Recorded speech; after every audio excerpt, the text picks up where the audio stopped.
Assalamualaikum to all my brothers and sisters all around the world, pati na rin po sa ating mga kapatid sa ibang relihiyon na nakatutok ngayon sa aking channel.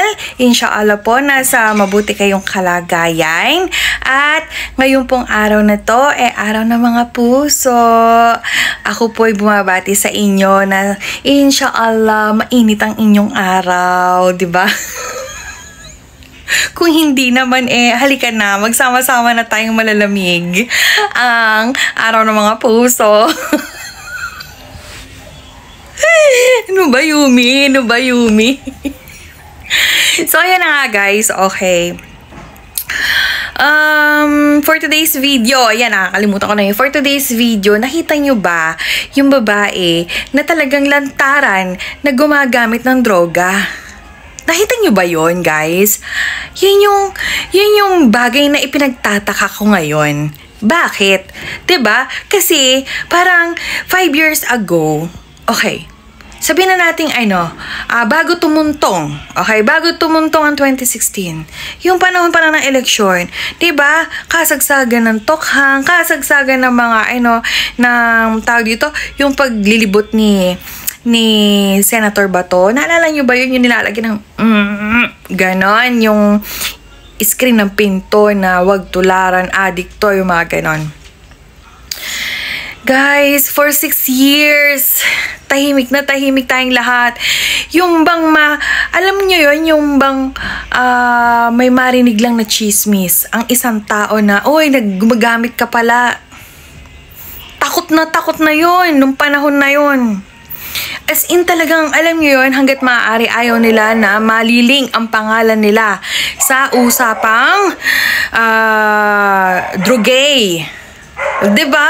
Parang, bakit ngayon ang ipinagtataka ko, kabi-kabilaan, super proud talaga sila na ipakita sa madlang people na gumagamit sila. At hindi lang yun, kababaeng tao. Anyway, hindi ko ma-imagine kasi alam niyo, may stereotyping talagang utak ko na ang feeling ko kasi pagka lalaki, yun ang mas malakas ang loob na gumamit. Pero this time, babae ka po ako, babae. Malakas ng loob niya. At, diba? Happy now, iyak later. Super deny. Alam mo yun, naghalo-halo na emosyon niya, takot, lahat. Kailangan mo pa bang abutin yun, ate? Guys, nung panahon ni former President Rodrigo Duterte, alam naman natin yun. Yun lang pangalan natin maling sa ganyang drogay. Takot na takot. 'Di ba? Takot na takot kasi bakit? Iniiwasan kasi na mapagbintangan. Kasi alam nila na may kalalagyan sila. Pero bakit ngayon? Super vulgar. Hindi na natatakot ang mga tao. Pansinin nyo, kabi-kabilaan din ang mga krimen. Mga, alam nyo yun, yung mga execution na hindi naman dapat talaga inaabot ng mga bata. Alam nyo yun, may tinegi dun sa ganitong lugar, sinugutan ng julo, gano'n. Tapos yung iba naman, ninidnap. Tapos, sinonggal yung nurse, yung atay. Pagpasensya niya kasi syempre alam niyo naman medyo delicate magsasalita ng alam niyo na dito sa social media, baka maban ang aking channel. So iniingatan ko na magsabi ng ganon. Syempre alam niyo na ilang beses na ako na-report. So, kung hindi naintindihan ng wordings ko, pwede namang i-google, diba? I-google nyo na lang. And, yun na nga, hindi ko ma-imagine ngayon na kabi-kabilaan, tapos, super proud, nila live, o vini-videohan pa yung, guys, ano yun, tutorial? YouTube tutorial, gano'n. Pinapakita mo kung paano siya gamitin. Parang, step by step, gano'n ba? Hindi magandang yun, content yun, ate. Hindi siya nakakatuwa. Nakakatakot yung gano'n. Kasi you know why? gagayahin ka ng mga bata at iisipin ng mga bata, ay, normal na pala itong mga ganitong galawan. Normal pala ito. Iko-compare pa na bakit bawal pero merong tutorial sa social media. Wala ka bang anak, ateng? Wala ka bang pamilya o pamangkin? Hindi mo ba naisip na makikita ka nila nationwide? Tapos iyak-iyak ka. Sana bago mo ginawa itong mga bagay na to, nag-isip ka muna. Grabe. Alam nyo, ano bang nangyayari sa Pilipinas? Yung mga illegal gagawing legal, ganun na ba? Yung mga legal gagawing tawag dito, bawal? Baliktad na? Or sino bang dapat na dito?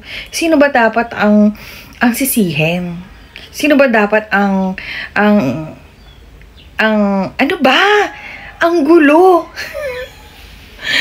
Ang gulo na ng Pilipinas. Grabe. Wala nang security. Wala ka ng peace of mind. Yun yung bagay na bigla-bigla na lang nawala.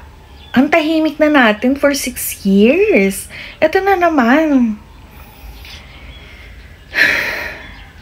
Talagang live ang krimen. Nilalive ang krimen. Kasi yung paggamit pa lang ng drugay in live, naka-video, imposibleng hindi alam ni ating yun. Imposibleng hindi nila pinag-usapan na grupo yun. Grupo sila eh. Nakita ko may mga lalaki. Oh my God! Kilala mo ba to, te? Yung mga kasama mo. Baka naman, ano bang tawag doon? Spot session, no? Spot session. Diyos ko.